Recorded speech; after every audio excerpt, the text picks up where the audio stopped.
¿Qué tal, amigos? Bienvenidos a un capítulo más de Punto y Coma Podcast. En esta ocasión, pues como ya les ha gustado bastante estos temas, pues decidimos invitar a un psiquiatra que le va a dar seguimiento a los temas que ya hemos tocado con nuestro amigo Dierig, el psicólogo que ha estado aquí con nosotros.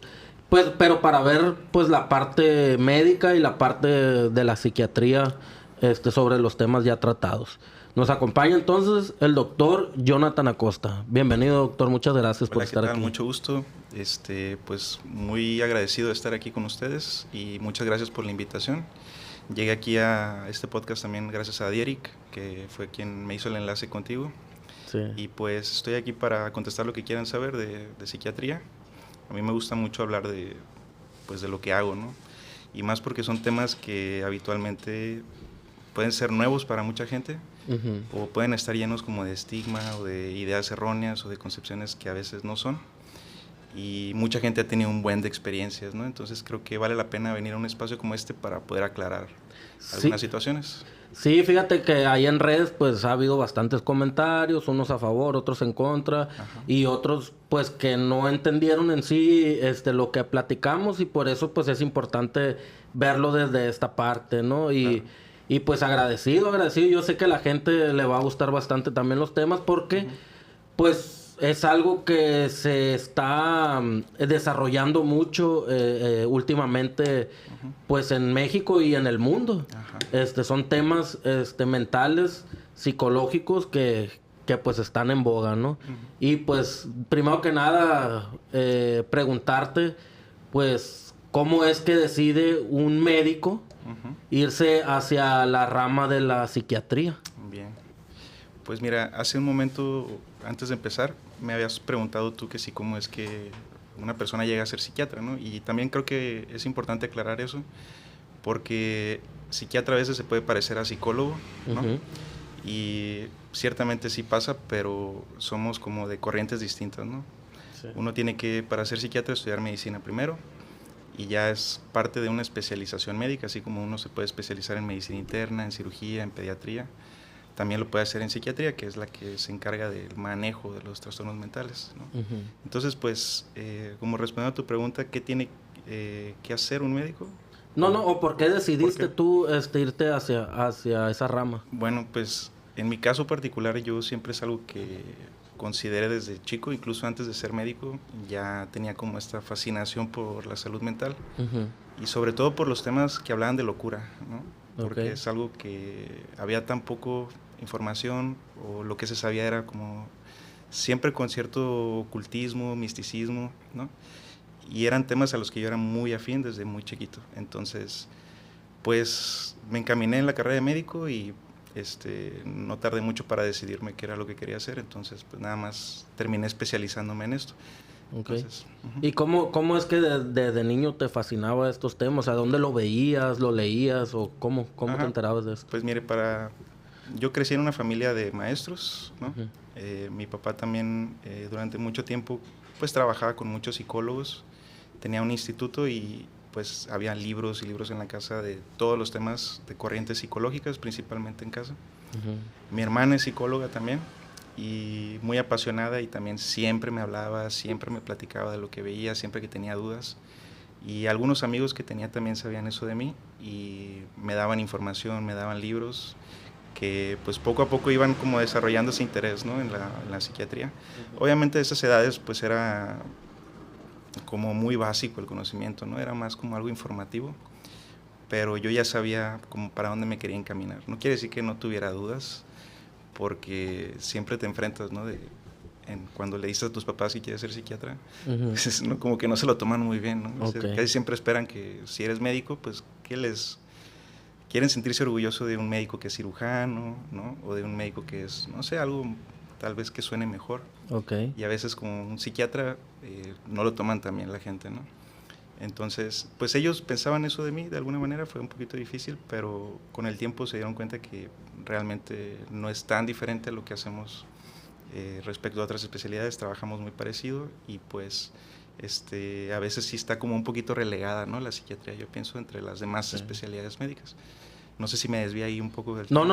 No, vamos muy bien. Entonces, pues ahí era donde comenzó mi interés. Viví en esta familia pues, de maestros, donde había mucha información, muchos libros, textos y mucho acercamiento. Había apertura para hablar de salud mental y no eran temas tan tabú, no eran tan difíciles de experimentar, o sea, de hablar ahí en casa, pero sí, pues desde chiquito, no sé, algo que ya traía. No sé qué más puedo explicar de eso. Pues, sí, no. Decía el maestro mío. Y es interesante porque yo creo que no todos saben que un psiquiatra es un médico, o sea, que viene, que estudió medicina en sí. Sí, pues. Entonces... Sí, o sea, un psiquiatra, para poder ser psiquiatra, tiene que ser médico, ¿no? Porque parte de lo que hacemos tiene que ver con, pues, el aspecto médico del trastorno mental. Que a veces se vincula mucho más a la psicología, al trastorno mental, que no está mal, ¿no? No está mal hacerlo de esa forma, pero también la parte médica de los trastornos mentales, pues la que se ocupa de la psiquiatría, ¿no? La psiquiatría se ocupa de más. Sí, y es como nos comentó Dierig en su momento, o sea, es algo que el cerebro necesita, que no está funcionando bien y pues necesita de un medicamento para colocar, ¿no? Esa pieza en su lugar. Sí. Entonces, pues es importante la psiquiatría en este concepto.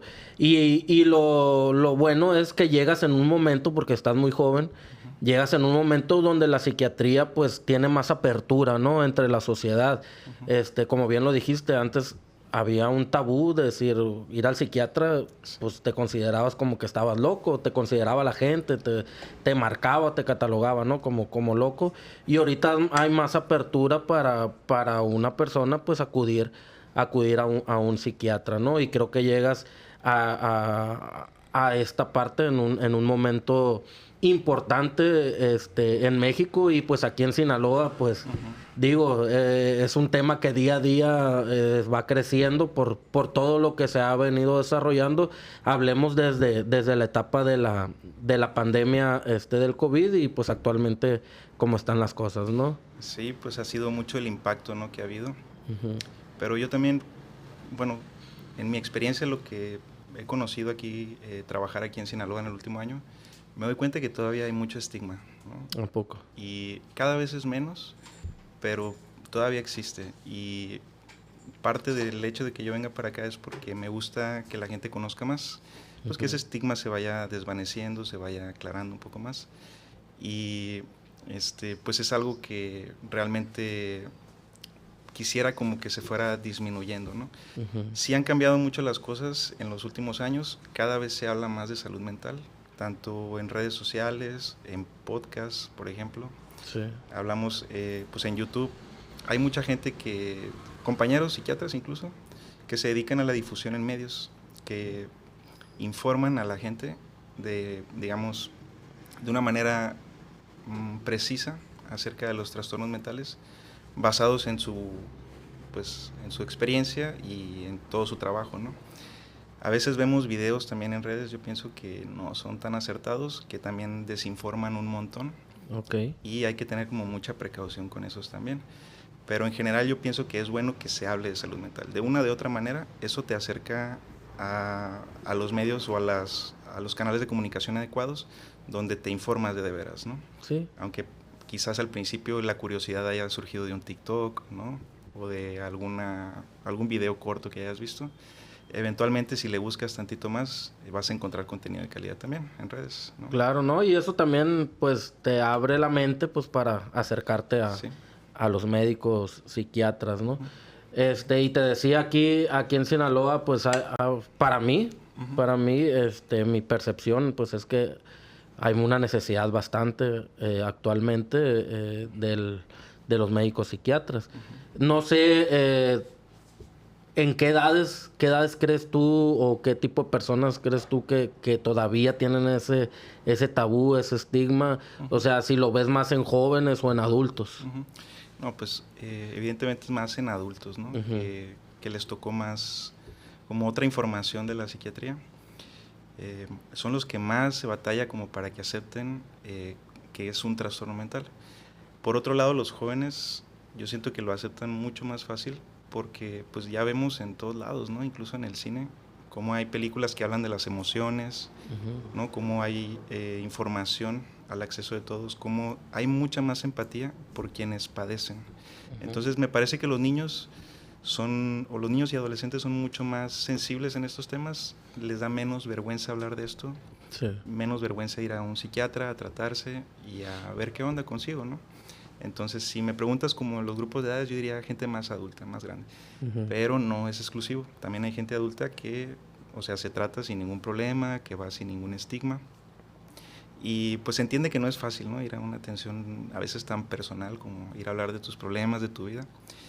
Y pues sí da miedo, ¿no? Eso no lo voy a negar. Y eso yo creo que le pasa a todas las personas de todas las edades. Pero conforme se dan cuenta que es un ambiente seguro, que se busca ayudar a las personas, como que se van relajando esas defensas también. La gente se va pues relajando, se va tranquilizando en cuanto a la atención y lo aceptan más. Yo pienso que la aceptación al tratamiento es algo esencial. Sin eso es muy difícil que podamos trabajar los psiquiatras, ¿no? Pocas veces un psiquiatra da terapia. Pues, ¿Tú te consideras, bueno, tienes alguna especialidad o tienes ese toque de dar terapia junto con la psiquiatría o simplemente te basas en lo médico? Ok. Pues mira, la terapia son varios enfoques, ¿no? Hay diferentes tipos de terapia, diferentes corrientes filosóficas y generalmente, aunque no es exclusivo, lo suelen dar los psicólogos clínicos que se especializaron en alguna corriente. La terapia suele tener como direcciones muy claras, muy precisas, objetivos muy precisos. Por ejemplo, en caso de crisis de ansiedad se trabajan ciertos detalles, en caso de trastorno límite de personalidad, otros asuntos. Y nosotros como psiquiatras no es nuestro punto principal, pero dentro de nuestra formación vemos mucha terapia, ¿sí? Porque es algo esencial en el tratamiento de las personas, ¿no? Es difícil no poder atender a alguien sin utilizar o emplear algunas técnicas de terapia.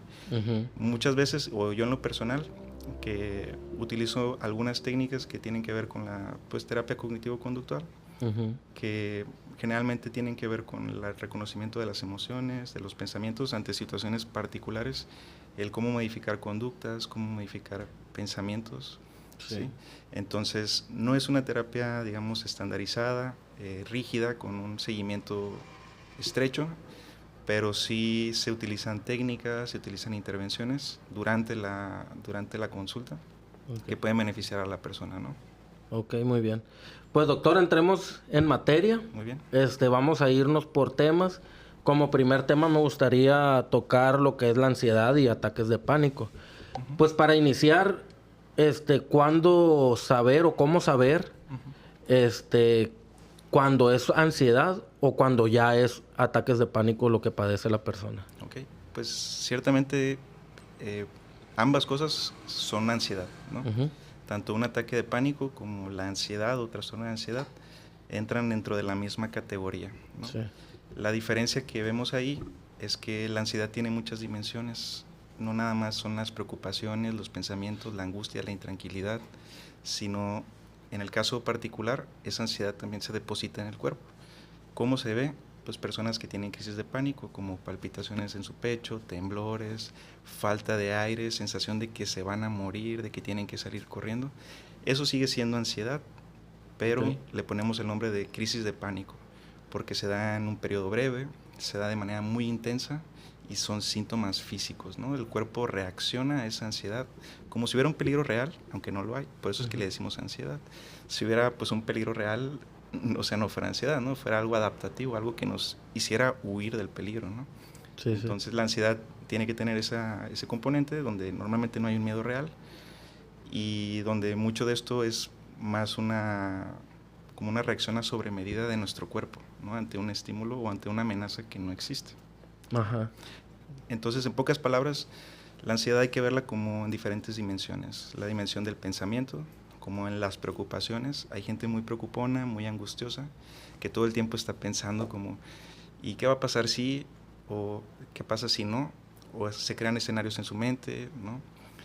Tratan de siempre tener controlado lo que van a hacer porque les da como mucho miedo, mucha ansiedad que algo se les salga de control.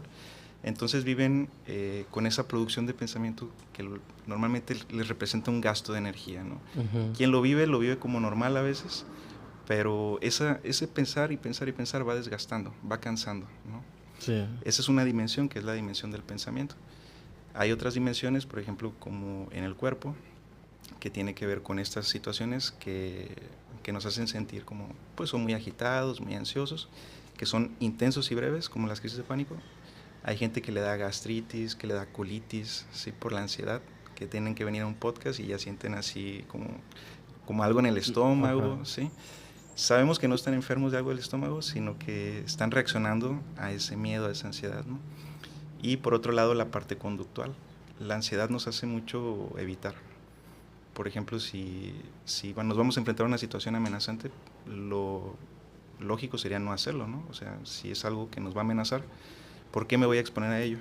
Entonces, quienes viven mucha ansiedad evitan con mucha frecuencia situaciones que tienen que hacer, que tienen que enfrentar, como a lo mejor ahorita como el ejemplo del podcast, ¿no? O sea, que yo no hubiera querido venir, por ejemplo, porque me diera mucha ansiedad, sí. Ahí fuera ya como una conducta evitativa.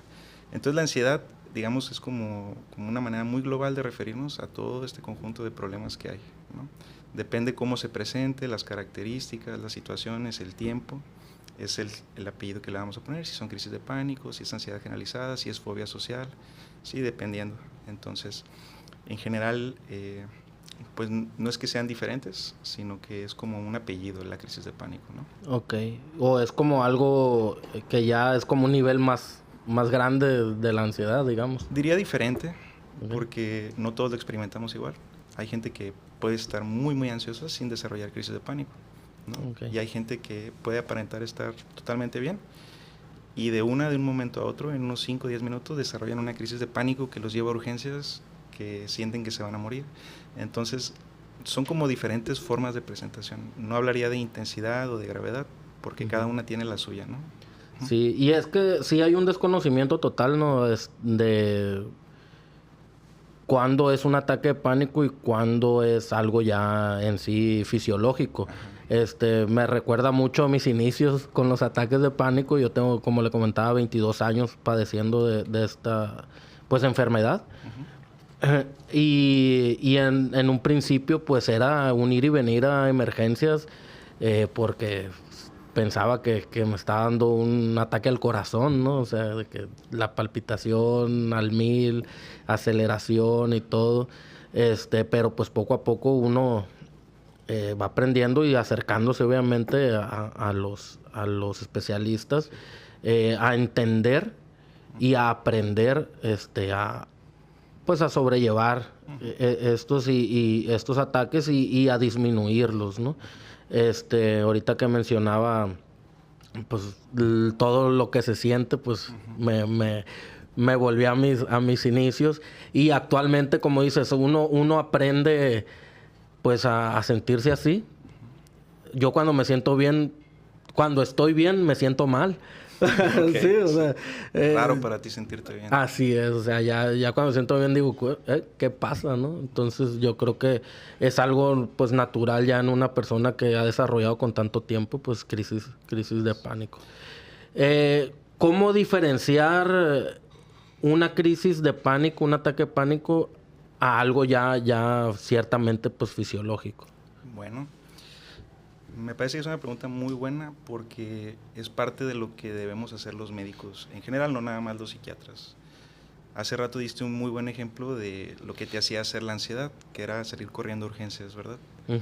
Entonces, eso es lo que hay que hacer a veces. Si uno siente que se va a morir, hay que hacerle caso al cuerpo, ¿no? Ya llegas a urgencias, te hacen un electro, te toman estudios, te revisan tus signos, ven que todo está bien, se relajan y te dicen, oye, estás bien, tienes ansiedad, hay que tratarla nada más, ¿no?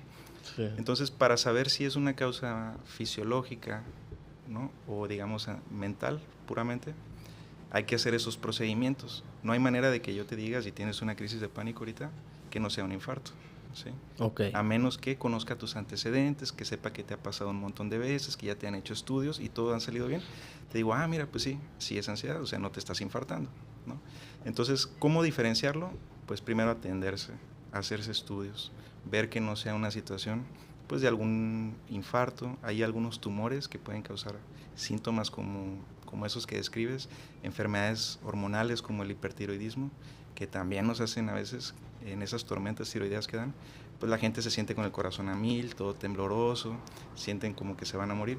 Y todo eso parece ansiedad, parece una crisis de pánico. Pero la única manera de diferenciarlos es estudiarlos. Mandarles a hacer su electrocardiograma, sus estudios de laboratorio. Y ya que descartamos que no haya algo que lo esté provocando, decimos, mira, sí es ansiedad, todo bien. Y se le inicia un tratamiento, ¿no? Y es cansado, yo recuerdo, la verdad, cuando empecé con todo esto, es cansado, pues el ir y venir, el hacerte estudios, y el que siempre te diga no tienes nada, es como decir, que, o sea, entonces, ¿qué pasa, no? Bueno, ahí te digan, no tienes nada, me parece algo erróneo, ¿no? O sea, sino que lo que te pasó fue una crisis de pánico, porque sí es algo real, ¿estamos de acuerdo? Sí. Tú lo viviste como algo real, lo sentiste. Y parece, no sé, a mí me parece un poquito lamentable que te digan no tienes nada, porque eso te deja, ¿cómo te sentías? O sea, como abandonado, como si no hubiera solución, o ¿cómo? Sí, el decir, pues entonces, ¿qué pasa? Pues entonces, ¿qué es lo que me está pasando a mí? Sí, pues salgo bien en todo, o sea, hasta choques acá y todo, y nada, ¿no? Todo normal. Pero bueno, avancemos. Los ataques de pánico, como te comentaba yo en un inicio, tengo una teoría, de que que pueden derivarse de un problema fisiológico que no es tan fácil de detectar. En mi caso, yo digo, no sé, siento yo que es algo fisiológico, ¿no? Sin embargo, he logrado detectar situaciones que en su momento digo, si pasa esto, me va a dar un ataque. Pero puede ser que sea alguna situación fisiológica en su momento, un ataque de pánico. Pues todos los ataques de pánico tienen ese componente, ¿no? Porque tú das una respuesta en tu cuerpo. Y esa respuesta está mediada por hormonas, está mediada por ciertas sustancias químicas que pues, son fisiológicas, ¿no? Entonces, aunque parta de un origen mental, sí tiene una influencia fisiológica, ¿sí? Sí están sucediendo cosas en tu cuerpo se está alterando, está entrando en estrés, pero no es que sea diferente, ¿sí? Por ejemplo, no sé, que sea mental o fisiológico, sino que en todas las crisis de pánico se da ese procedimiento de esa cascada de hormonas que hay, de sustancias químicas que van a poner en estrés a tu cuerpo, ¿no? Ok. Ahorita que hablas de hormonas, ¿hay algún medicamento, algún tratamiento para que sea que sea hormonal en vez de anti, o cómo se le llaman a los que dan para ataques de pánico? Como ansiolíticos. Ansiolíticos. O sea, puede ser que una persona no ocupe ansiolíticos y ocupe otro tipo de tratamiento para ello. Sí, pero no sería en caso de una crisis de ansiedad. Ok. El caso, si, como te mencionaba, si es por una alteración hormonal, hay que tratar la causa. ¿Sí? Okay. No hay que dar antiansiosos o ansiolíticos, porque pues si no tratas la causa de fondo, se va a seguir produciendo. Entonces hay que tratarla desde el origen cuando lo tiene, ¿no? Cuando es un origen identificable, como el caso de una enfermedad hormonal, como el hipertiroidismo, es una situación grave. Sí. Una persona, puede hasta tener problemas en su corazón, y eso se trata con medicamentos que no necesariamente son hormonales, pero sí tratan una causa hormonal. Pero aclaro que no son crisis de pánico, ¿no? Sino que se asemejan, pueden parecerse a, ¿no? Ok. La automedicación, ¿qué tan grave puede ser en estos casos? Bastante, mucho. Pues es que hay, desde quien toma remedios, que poco se conocen los efectos que puedan llegar a tener, a quienes abusan de los tratamientos de manera pues exagerada o desmedida, ¿no? Hay medicamentos que son muy buenos para el control de la ansiedad, pero si no se usan bien van perdiendo efectividad con el paso del tiempo, si no llevan una dirección clara, si no llevan un acompañamiento, si alguien no te está diciendo cómo se deben de usar, es muy fácil que pierdan el efecto con el paso del tiempo y que eso te lleve a tomar más y más y más dosis. Es bien común, también me pasa mucho, que siempre alguien llega y les da una recomendación basada en su experiencia. Por ejemplo, bueno, mi hermana toma tal medicamento para la ansiedad y yo le dije cómo me sentía, entonces me dijo, pues tómate esto. Y tengo 7 años tomándome esta medicina Entonces ahí es cuando, y nunca he tenido un buen control de la ansiedad, te dicen, ¿no? Y ahí es cuando tú te das cuenta que estuvo maltratada durante mucho tiempo y que se pudo haber actuado antes, ¿no? Con medicamentos a lo mejor más nobles, más suaves o que tuvieran menos impacto, pero sí es grave porque también llega a confundir a la gente, llegan a pensar que es algo que nunca se les va a quitar, causa mucha frustración, mucho desespero y también puede ocasionar daños al cuerpo. Generalmente lo que utilizamos o los medicamentos que empleamos son muy seguros en ese lado, ¿no? Sí. Pero eso no quita que pues el mal uso de ellos pueda provocar resultados que no esperan los pacientes, ¿no? Ok. Los médicos, ¿hay médicos mal informados, malintencionados? O ¿cómo le pudiéramos llamar a un médico que te dan que te da medicamento para tu ansiedad sin él ser pues experto en el tema, pues en el área? Bueno, de hecho, de los trastornos de ansiedad podrían considerarse como también medicina de primer contacto, ¿no? Incluso médicos que no son psiquiatras pueden recetar tratamientos, pero tienen, o sea, que tener alguna pues conocimiento previo, ¿no? O sea, no todos somos expertos en todo.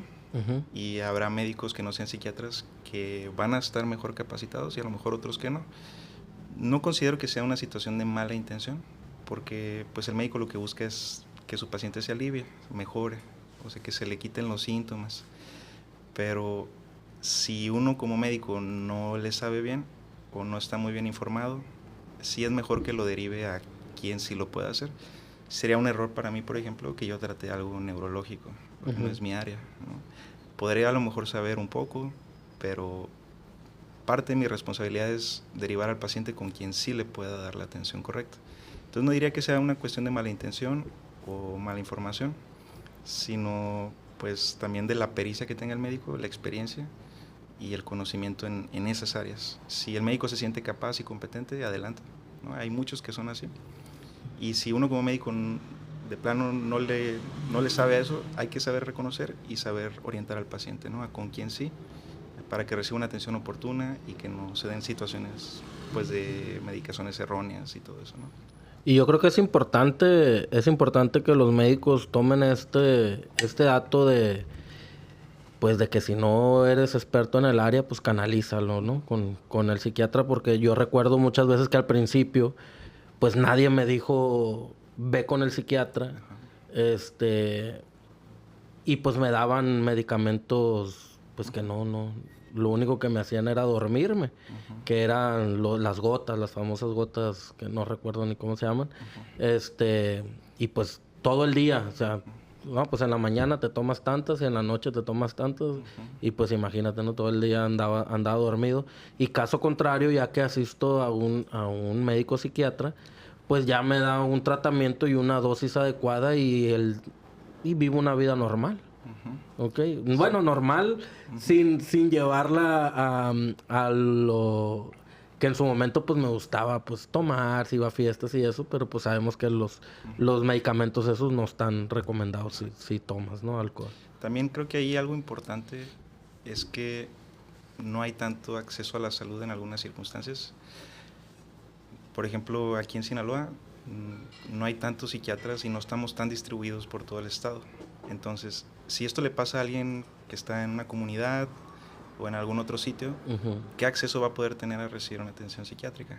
Y lo que tienen el acceso pues es con el médico de primer contacto. Y pues el médico de primer contacto en esos casos pues tiene que actuar. Sí, o sea, basado en lo que él conoce, en su tratamiento. Y eso es una cuestión de la estructura del sistema de salud quizás, ¿no? De la cantidad de médicos que habemos y del acceso que tienen algunas personas a la salud, porque ciertamente no es igual para todos. Entonces puede ser que esos factores también determinen o sean importantes para que alguien reciba una atención oportuna, ¿no? Con un especialista. Claro, uh-huh. Claro. Algo que platicamos fuera de cámaras antes de iniciar, es ¿por qué si la medicina está tan avanzada, uh-huh. no hay un tratamiento que nos pueda curar de este padecimiento? Porque hasta ahorita no es curable, ¿no? Es tratable lo que viene siendo, pues no sé si todas las enfermedades mentales, pero pues en lo que viene siendo la situación de ataques de pánico, pues no es curable. O sea, ¿por qué no hay un tratamiento que nos pueda curar la ansiedad? Yo creo que hay muchos factores que tienen que ver ahí con eso. Quizá el principal tenga que ver con la manera en la que entendemos normalidad y curación, ¿no? Tal vez en la psiquiatría no sea igual, porque el parámetro que usamos nosotros para determinar que alguien padece es cuando vemos que se ve alterada, por ejemplo, situaciones de su vida personal, de cómo se siente, si tienen malestar, si dejan de ir a trabajar, si dejan de, digamos, atender sus responsabilidades. Entonces, creo que desde ahí parte como de dónde entendemos ya lo que no es normal. Sentir ansiedad es normal. Todos vamos a sentir ansiedad. Sí, sí, sí. Pero cuando decimos que ya no es una ansiedad normal o no, cuando ya nos interfiere, ¿no? Cuando ya nos causa mucho malestar, cuando ya no nos deja vivir, ahí es el punto de corte. Entonces, a veces la línea no está muy bien marcada, ¿sí? Hay pacientes que se va a ver muy, muy claramente cuando están en buen control y cuando no. Y hay pacientes que fluctúan mucho, ¿no? O sea, que no se ve bien esa diferencia entre lo normal y lo anormal. Otra cosa importante es también lo que es la curación, ¿no? Como estos son situaciones que todos presentamos, que son normal o de carácter normal, en el caso de la ansiedad, es difícil hablar de curación porque suele ser como de un carácter recurrente, ¿no? Puede ser que te provean de muy buena estabilidad durante muchos años, pero que haya situaciones que vuelvan a tener un impacto en ti, que vuelvan a desajustarte todo, entonces hay una reincidencia. Tiene mucho que ver con la vulnerabilidad que tenemos cada quien a padecer. No todos tenemos la misma resiliencia, no todos tenemos la misma manera de enfrentar los problemas, tal vez mismos recursos intelectuales, emocionales, y eso influye mucho en la evolución, en cómo un paciente mejora o no mejora en su tratamiento. Entonces, curación es un concepto que la verdad no van a escuchar en psiquiatría, se los anticipo de una vez, pero es por el carácter del trastorno mental, de cómo es que lo definimos, cómo definimos curación, y pues también parte de que mucho de esto, de las experiencias son normales, ¿no? Entonces, puede ser que tu ansiedad haya reducido tanto que ya no te moleste para hacer tu trabajo, para desempeñarte, pero sigue habiendo ansiedad. Entonces, ¿fue una curación o no? Ajá. Entonces, ahí ese tipo de conceptos son los que te digo que puede ser difícil de abordar. Y otra cosa, que nosotros como médicos no buscamos erradicar la ansiedad, ¿sí? No buscamos que el paciente no sienta ansiedad. El hecho de que sean displacentera la ansiedad, o sea, que nos moleste, no quiere decir que sea de carácter mórbido, o sea, enfermizo, pues, no quiere decir que sea mala. O sea, es normal que nos moleste la ansiedad, así como nos molesta la tristeza o el enojo, pero ¿qué tanto? Es ahí donde ya definimos lo que es anormal o no. Y erradicar la ansiedad es algo que nunca se va a poder hacer, ni tampoco sería algo que busquemos nosotros como médicos. Entonces, primero que nada, también definir qué objetivos tenemos, ¿no? A dónde queremos llevar al paciente, y también enseñarlo a tolerar cierto nivel de ansiedad, porque así tenemos que funcionar. Sí, o sea, digamos que la ansiedad es parte normal de nuestro organismo, de nuestro cuerpo, sí. Una reacción normal. Totalmente, sí. Ok.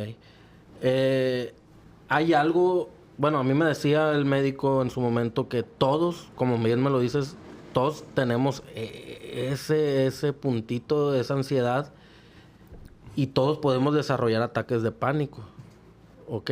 Pero hay algo que te lo va a detonar, ciertamente. ¿Qué tan importante es detectando eso que te detonan los ataques de pánico, enfrentarlo, digamos, qué tan importante es enfrentar tus miedos que te generan los ataques de pánico? Bien. Considero que esa pregunta sería muy buena para un terapeuta, ¿no? Que es quien trabaja en esas áreas, pero es una parte esencial también. Es importante desensibilizarse de aquello que nos da miedo, sobre todo si es irracional, ¿no? Porque pues, si te da miedo salir a la calle y no quieres salir a la calle y pasas semanas sin salir a la calle, pues sí hay que enfrentar ese miedo, ¿no? Porque te está volviendo una persona muy aislada, muy disfuncional, donde a lo mejor perdiste vínculos, personas. Entonces es donde yo considero que sí, como que es necesario, ¿no? Hazlo. Es necesario como desensibilizar a la persona. Obviamente es un proceso, se va poco a poco, hay técnicas para hacerlo, se tiene que preparar a la persona, informarle, y de a poquito en poquito, ¿no? Hay terapeutas que se dedican a eso, a la parte de la desensibilización de esos factores que detonan.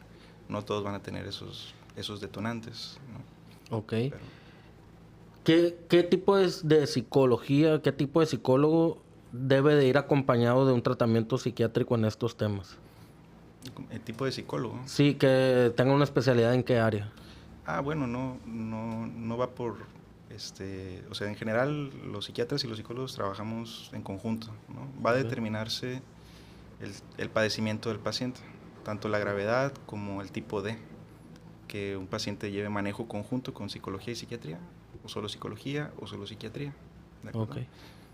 Va, pues hasta aquí llegamos con el tema de ansiedad. Hay otros puntos que hay que tratar y pues el tiempo nos come. Y pues es importante también informarles y decirles a ustedes que nos ven, pues que nos dejen un comentario, dudas que tengan, pues para en una segunda ocasión, si el doctor nos lo permite, pues lo entrevistemos de nueva cuenta y aclaremos esas dudas que tengan ustedes. Doctor, pasemos al tema de depresión. La depresión también es algo que está muy de moda, pongámosle así. ¿Cómo detectar o cómo saber si es depresión o es tristeza únicamente? Pues la tristeza, como experiencia normal que tenemos los seres humanos, va a estar normalmente autolimitada, regulada. Las emociones tienen esa cualidad de autorregulación, ¿no? Uno cuando se siente enojado, pues se regula y se le pasa el enojo. Cuando uno se siente triste, pues eventualmente va acomodando eso que siente, le va dando sentido y baja la tristeza, ¿no? Pero cuando ya esta emoción es sostenida en el tiempo, ahí el tiempo es clave, por ejemplo, semanas, meses, con una emoción persistente casi todo el tiempo, casi todos los días, es ahí donde ya hablamos de depresión. La depresión no solo es tristeza, pero sí es una característica muy central de ella, ¿no? Entonces, ¿qué diferencia hay entre tristeza y depresión? El tiempo, la intensidad y si se autorregula o no. Si el paciente o la persona puede regularse, puede ser esa tristeza. La tristeza ayuda mucho a aceptar, como a acomodar esas cosas que a lo mejor no nos caen muy bien. Sentirnos tristes nos ayuda a veces a acomodar, a llorar, a liberarnos, ¿no? Y esa es la función que tiene la tristeza. Pero cuando no se cumple, cuando estamos como atorados en esa emoción, pues se nos va descomponiendo otras áreas de nuestra vida, ¿no? Entonces ahí es donde ya hablamos de depresión. Ok. ¿Cree usted o qué tanto concuerda conmigo, o si estoy bien o estoy mal, si una depresión puede derivarse de un medicamento mal recomendado? No, sí es correcto. O sea, sí hay medicamentos que sabemos que causan depresión. Ok. Pero no sé en qué escenario digas tú. Bueno, le comento por mi situación, lo que le comentaba al principio. Van a decir los que nos ven, bueno, a este le pasa todo, ¿no? Pero, hablando de mi caso, fíjese, fue un tema de un dolor de cabeza. Un dolor de cabeza muy intenso. El cual, pues, hasta lloraba del dolor y recurría a un neurólogo. Y pues, obviamente, pues, lo primero que te preguntan es tu historial médico, ¿no? O sea, qué padeces y qué has padecido, ¿no? Entonces, cuando yo le comento, pues, que yo padezco de ansiedad y ataques de pánico, pues, él me dice, eso te lo derivó tu dolor de cabeza. Y bueno, ahorita le hago la otra pregunta que va a ser un debatible. Entonces me dice, tómate este medicamento, que te va a ayudar con la ansiedad que traes y todo. Entonces yo me tomo el medicamento. Para el día siguiente, o sea, tomándome este medicamento en la noche, el día siguiente, amanecí con depresión. Amanecí llorando sin saber por qué, una tristeza muy grande en mí y pues no entendía yo por qué. En ese momento pues no quería yo pasar a mejor vida. Simplemente lloraba, me sentía triste. No había control, no había un autocontrol. Y así pasaron varios días. O sea, solamente era levantarme. Al levantarme era ese llanto incontrolable y esa sensación de tristeza que duraba todo el día en cama. Entonces, yo dije, bueno, siento que fue el medicamento. Entonces ya me canalizan con un psiquiatra, y ya me da un medicamento pues antidepresivo, que en una semana yo ya estaba normal y mucho mejor que normalmente está uno, ¿no? O sea, estás alegre, ves la vida mucho mejor, pues te ríes de lo que pasaste. Entonces yo dije, bueno, fue el medicamento lo que me derivó esta depresión. Y fue un medicamento para la ansiedad. Entonces, ¿qué tan cierto puede ser esto? Pues mira, yo cuando hablaba de medicamentos que causan depresión, son medicamentos que se emplean para otras cosas, ¿no? Por ejemplo, de los medicamentos que son para el VIH, algunos pueden causar depresión. Medicamentos que se usan para enfermedades como la artritis reumatoide o con enfermedades autoinmunes pueden causar depresión, los que decimos esteroides, entre otros, ¿no? Que no están relacionados con la psiquiatría.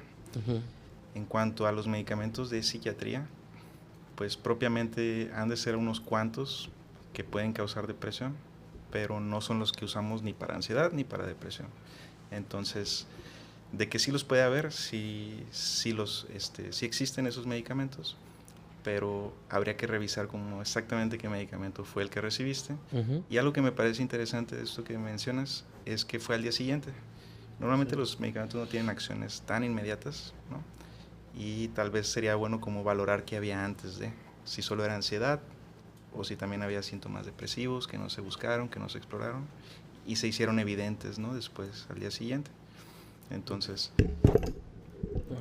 un día muy, muy triste no es depresión. Incluso 5 días muy, muy triste tampoco decimos que es depresión. Pero quien vive depresión y toma medicamentos ve ese contraste que tú ves. Por ejemplo, como dices, ves la vida diferente. Ya no piensas igual, pero es porque estabas deprimido, ¿sí? Quien está deprimido y recibe los medicamentos puede ver ese contraste de cómo estuvo antes y cómo se siente nuevamente. Incluso quienes lo rodean a veces, ¿no? Entonces, raras veces puede pasar eso. Si llega a pasar, no es una situación tan alarmante. Vale la pena nada más como informar al médico al respecto, quien le prescribió, de las reacciones que está presentando, para que se hagan ajustes o se valore la situación, ¿no? Entonces, en caso de que presenten eso, mi recomendación es volver a entrar en contacto con quien les recetó, para que lo informen y les den información de eso, ¿no? Ok. Hay personas que viven con antidepresivos de por vida. Sí. ¿Por qué se deriva esto? Pues hay depresiones resistentes y hay personas que al recibir manejos antidepresivos mejoran y al retirárselos empeoran, ¿no? Okay. La gran mayoría de las personas van a poder dejar el tratamiento después del tiempo de manejo, pero sí existe un porcentaje de personas que no van a poder, que cada vez que se intenta recurren y recurren y recurren, ¿no?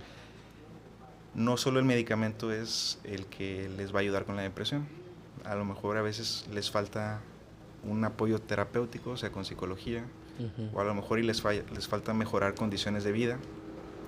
Entonces, el medicamento no siempre es como lo único, ¿no? Y a veces puede sonar como feo, pues que te digan, no, es toda la vida, ¿no? Es que esto nunca se quita. Puede ser que haya un grupo poblacional de gente que sí le vaya a pasar eso. Okay. Pero en general hay que buscar, si con un solo medicamento no funcionó o no tienes la respuesta deseada, vale la pena como buscar qué más hay, qué otros tratamientos, qué otras intervenciones se le puede dar a esa persona. Ok, y a lo contrario, hay personas que desarrollan depresión que no necesariamente necesiten medicamentos. Sí, totalmente. Las depresiones leves, incluso moderadas, es igual de efectiva o casi igual de efectiva la terapia, ¿no? En estos pacientes. Okay. Se habla de que lo mejor es combinar ambas intervenciones para la depresión, tanto farmacológica como terapéutica o psicoterapéutica, pero una o la otra pueden ser igual de efectivos para el manejo de la depresión. ¿Qué papel cree usted que juega la sociedad ante este padecimiento? Digo, porque hay personas que pues tienen depresión y la sociedad no ayuda. O sea, te están diciendo, échale ganas, aliviánate.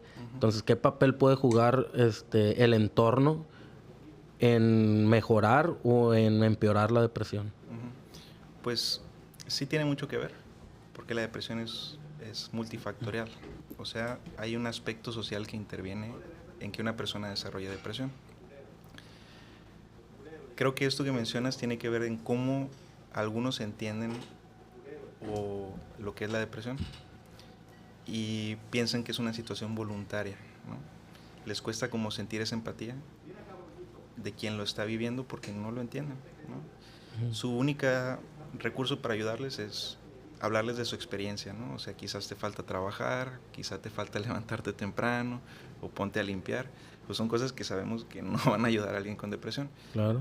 Pero quien no lo entiende del todo, quien no puede sentir esa empatía porque no lo entiende, puede hablar desde ese punto, ¿sí? Y normalmente lo reciben, las personas con depresión lo reciben mal. O sea, suele ser irritante para ellos, suele ser molesto, porque es algo que ellos no controlan. Sí, es contraproducente, ¿no? Porque, como dices tú, no lo controlamos. Sí, pues no. Sí es bueno que... Uno quisiera sentirse bien, uno quisiera echarle ganas. Exactamente, es algo que cae fuera del control de la persona. Sí es bueno que la familia o el ambiente inmediato fomente una mejoría, o sea, una comprensión y le dé estructura para que pueda salir adelante la persona. Pero esas estrategias no son buenas, ¿no? Como, pues, por ejemplo, eso, como lo que mencionabas de echarle ganas y eso, pues no son intervenciones realmente, ¿no? Claro. Pasemos ahora al otro tema que la gente, pues, pregunta mucho y comenta, que es el tema de la esquizofrenia. Ha crecido bastante este padecimiento.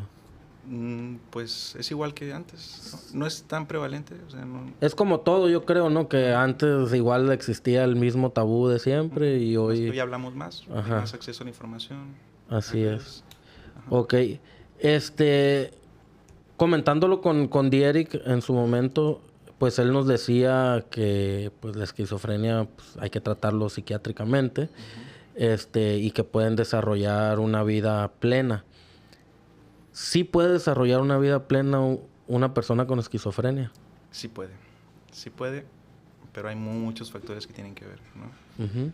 Es un padecimiento grave, que es para toda la vida, que es recurrente, y si tiene las intervenciones a tiempo, los manejos de medicamentos a tiempo, y lleva un muy buen seguimiento, un control muy estrecho, es muy probable que tenga una vida plena, ¿no? No quise decir normal, porque eso depende de cada quien, pero sí una vida funcional, agradable, placentera, con todos los matices que tenemos cada quien en nuestras vidas, ¿no? Ok.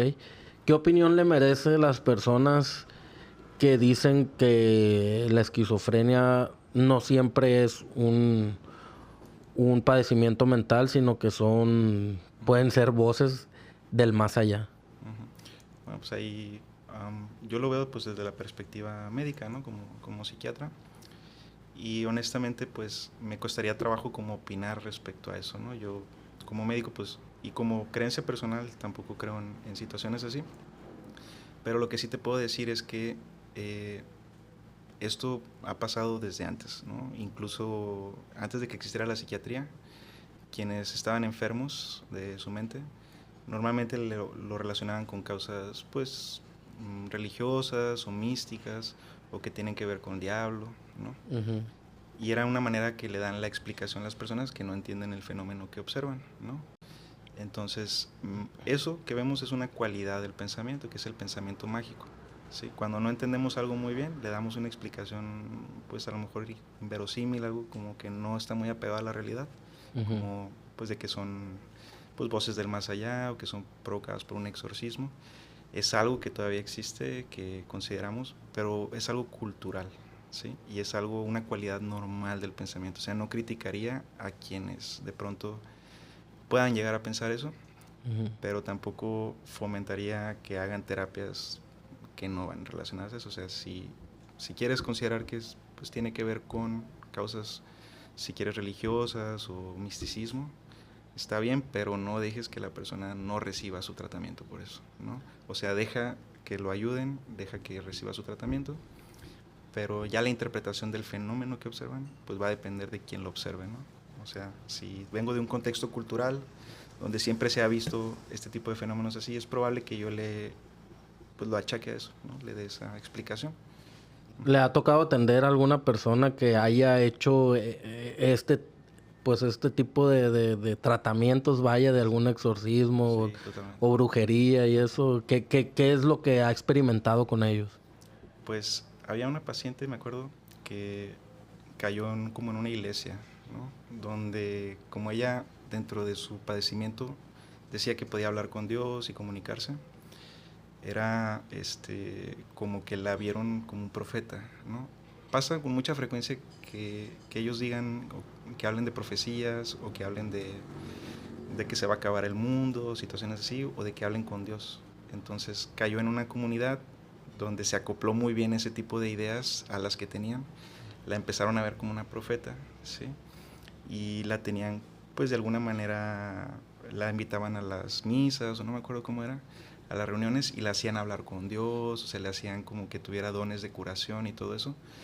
Pero con el paso del tiempo, pues ya llegó al hospital, ¿no? Y recibió su tratamiento y todo eso se quitó. Entonces, ¿Y cómo es que llega al hospital? fueron como una sucesión de eventos porque a pesar de que una persona pueda tener esas ideas, como el padecimiento mental suele ser grave, a veces se va involucrando en otros problemas, ¿no? Dejan de ser funcionales, su pensamiento deja de ser coherente, dejan de actuar coherentemente, ¿sí? Y ahí es donde probablemente se dieron cuenta pues que ya no le podían seguir el rollo, ¿no? Entonces la terminaron expulsando de esta asociación o congregación, no sé. Y dentro de las otras alternativas que buscó la familia, pues fue llegar al hospital. Entonces ahí fue donde se le dio tratamiento, pero su primer acercamiento fue en un entorno así, donde encajó bien el tipo de ideas que tenía con las personas, ¿no? De las que estaba ahí. Digamos que su padecimiento, su esquizofrenia fue avanzando a un nivel que ya ellos ya no Que la ya podían... probablemente dejó de hablar con Dios, o probablemente... Porque así es la progresión, casi siempre cambia, ¿no? Se va empeorando, van haciendo errores de comportamiento, cosas que a lo mejor ellos ya no se explicaban, ¿sí? Y pues la terminaron abriendo de ahí. Ok, actualmente ella está, digamos, de una manera normal o... Pues recibió su tratamiento, se estabilizó, se le quitaron las ideas, ¿sí? Y se fue de alta a hacer su vida, ¿no? Okay. Un manejo pues recurrente, con vigilancia y todo eso, porque en estos casos se quita el medicamento y vuelve, casi siempre. Ok. Aquí a quienes nos ven les gustan mucho las historias reales de pacientes. ¿Alguna historia, aparte de esta que nos acaba de contar, que le haya impactado tal vez pues emocionalmente o que le haya generado algún impacto personal? Sí, aquí en psiquiatría pues todo el tiempo, ¿no? Estamos como en contacto con emociones fuertes, con gente que vive desgracias, con hechos horribles. Y a veces no te lo esperas y te toca un paciente que te marca, te impacta. Dentro de los pacientes que yo pienso que más me han causado un impacto en mí, o sea, que me dejan una marca, un pensamiento, son aquellos que han sido víctimas de violencia, ¿no? Que han sido secuestrados, que han estado pues en redes de trata de personas, ¿sí? Gente que ha vivido violencia durante muchos años, como muy sistemática, que pues historias digamos, abuso desde muy chiquitos, ¿no? Secuestros durante años, todo eso es lo que habitualmente a mí en lo personal me suele pues enojar o me hace sentir como del otro lado de la silla, ¿no? Como médico. También nos resuena, ¿no? Lo que los pacientes dicen y nos hacen sentir cosas. Y lo que más en personal son aquellos que suelen tener ese tipo de historias, ¿no? De mucha violencia. Recuerdo el caso de una muchacha joven. Yo trabajé en Ciudad de México en una clínica de salud mental donde tenían un convenio con personas migrantes y eran personas que migraban pues de países como pues a veces Honduras o Guatemala que venían de muy, muy malas situaciones horribles. Entonces llegaban ahí con nosotros para recibir atención psiquiátrica. Y recuerdo el caso de una muchacha que como que vivía en una ciudad o en un lugar donde había muchos pandilleros, donde habían asesinado a su hermano, donde había habido como muchas situaciones de amenazas, violencia, intentaron secuestrarla, tuvo que dejar de ir a la escuela, se tuvo que aislar por completo, y una de las medidas más desesperadas fue salir del país, ¿no? Se vino a México como a buscar pues un entorno seguro, pidió su amparo y llegó, pues logró salir de todo ese entorno, pero ella no estaba tranquila porque pues toda su familia estaba allá, seguían recibiendo amenazas, seguían como teniendo mucho hostigamiento, y pues para ella era muy complicado, ¿no? Todo eso. Okay. Entonces ese tipo de historias son las que más a veces me resuenan, me pesan y me hacen sentir, ¿no? Ok. ¿Y en algún momento ha tenido contacto con personas que usted ya haya dado de alta, que ni siquiera un seguimiento o algo, que al tiempo lo haya visto y siga normal, o que le haya comentado algo sobre su vida actual y eso? O sea, como de que se dan de alta y sigan bien. Sí, o sea, que haya usted en algún momento que se haya encontrado algún paciente que en un momento tuvo, que ya no lo vio, lo ve al tiempo después, y que le haya comentado cómo va su vida y eso. Sí, totalmente. O sea, normalmente cumplen su tratamiento y como a veces queda esa relación, ¿no? Okay. De que estuvo, no sé, unos meses contigo o unos años, y pues puede que algún paciente te cuente, ¿no? De que, oye, ya me pude graduar, o oye, ya hice esto, o te hable de sus logros como para llevártelos, ¿no? O sea, como porque tú le diste cierto acompañamiento, también como que a veces se acuerdan de uno, y sí, aunque estén bien, a veces te contactan, te buscan, nada más para informarte que van bien, o sea, como con ese gusto, con esa alegría. Okay, como que fuiste parte del proceso de un logro para ellos. Exactamente, sí. Okay. ¿Qué comentarios les puedes dejar a la sociedad en general que padezcan o tengan cercanía con alguien que esté padeciendo una situación mental? Pues para mí lo mejor consejo que les puedo dar es atenderse. No la piensen mucho, busquen profesionales. A donde lleguen se les va a poder orientar, o sea, con el primer contacto que tengan. A lo mejor contigo no fue así, porque pues en un servicio de urgencias atienden un montón de gente y siempre se están jalando los pelos para poder sacar todo el trabajo. Pero normalmente quien tenga un problema de salud mental, quien experimente, ya sea que tenga la idea o la sospecha, pues que se acerque a algún profesional. Ese es como el mejor consejo que les puedo dar. Un profesional los va a poder orientar, les va a poder informar. No es tan malo a veces como se lo imaginan. Las pastillas, hay mucho miedo a las pastillas, a los daños y todo eso. Y un médico les puede orientar de todo eso, les puede resolver dudas, les puede hablar de los riesgos, de los beneficios de los tratamientos, ¿sí? Y en general, pues eso, o sea, como acercarse, atenderse. ¿Dónde te pueden encontrar? Pues yo estoy en mi consultorio particular, estoy acá en la calle Cristóbal Colón, por el centro, en una clínica que se llama Grupo Unimos, donde estamos otro psiquiatra y yo, y también hay otros psicólogos que trabajan ahí con nosotros en conjunto, ¿sí? Y por otro lado también trabajo en el Hospital de Psiquiatría de aquí de Sinaloa. Ok. Hay un comentario muy recurrente en las redes que nos dicen cómo alguien tan joven puede tratar estos padecimientos. ¿Qué les pudieras decir tú a ellos? Es algo que bien interesante. A mí siempre me dicen que me ven bien joven, ¿no? Es algo, quien va a consulta conmigo siempre es el primer comentario, así de que, oye, ¿qué edad tienes? Siempre me preguntan todo eso. Y yo ya estoy acostumbrado, pero no ocupas tener así una edad, ni ocupamos ser perfectos quienes atendemos a las personas con trastornos mentales. O sea, también padecemos, también sentimos, también somos humanos, ¿sí? Y no ocupamos ser perfectos para poder atender a alguien más, ¿sí? Para tener esa empatía, ese vínculo que se requiere. pues no ocupas ni ser una persona súper sabia, ni mayor, ni tenemos todas las respuestas de todo, la verdad tampoco, ¿no? Sí. Muchas veces a veces llegan como para consultar decisiones de vida, ¿no? Así de que es que no sé si hacer esto o aquello. Pues es que tampoco somos consultores en ese sentido de decisiones. Okay. Nos abocamos a la parte del padecimiento, a la salud, ¿sí? A quien padece, quien enferma. Entonces, pues no es necesario tener una edad, bueno, sí hay que tener la formación, evidentemente. Yo tengo 30, aunque a veces me veo más chico, pero pues fueron en total los 4 años de psiquia que me aventé, de psiquiatría, más los 7 de médico general. Entonces, pues sí es una trayectoria ahí. Claro. Entonces, pues no hay una edad así como que requieras ni nada, o sea, simplemente ocupas tener empatía, escuchar a la gente, entender y saber lo que haces, ¿no? Tener la capacidad de... Tengo una pregunta aquí del público, nomás son dos, ¿no? Que me dicen, pregúntale al doctor por qué la película del Joker fue tan exitosa. Pues yo no sé de cine de esa manera, o sea, para hablar de por qué tuvo tanto éxito. Pero pues es que, no sé, el Joker es un villano interesante, ¿no crees? De Batman. O sea, sí. Como tenía problemas mentales, o sea, por eso quisimos como que preguntarle si cree que pues la gente se identificó con los problemas que él tenía o por qué pudo haber pasado este éxito, ¿no? Pues honestamente así de por qué haya tenido tanto éxito no sabría, pero sí es un tema popular.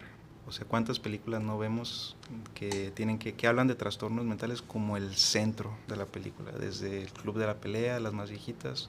Justo ayer estaba viendo la película de Mad Max, que también es un peliculón, hay un trastorno mental ahí de por medio. Y siempre son temas bien interesantes los que hablan de salud mental. Y yo creo que el Joker, porque trae toda esta influencia mediática de Batman y porque hubo varias películas previas, yo creo que tuvo que ver mucho eso, ¿no? Okay. Pero en sí casi siempre lo que tiene que ver con comportamiento humano, con locura, con este tipo de situaciones son bien interesantes para todos, ¿no? Muy bien. Doctor Jonathan, pues agradecerte que hayas aceptado esta entrevista y pues yo sé que va a haber comentarios, dudas y más. Esperemos pues verte aquí de nueva cuenta. Pues yo también estoy agradecido de que me hayas invitado. Para mí es un gusto venir, hablar de salud mental, que es algo que me encanta. Y pues me gusta informar también a las personas, sobre todo por toda la cantidad de información que hay allá afuera, ¿no? Entonces, pues también estaría encantado de volver y si hay preguntas que responder, pues adelante, sin problema. Perfecto.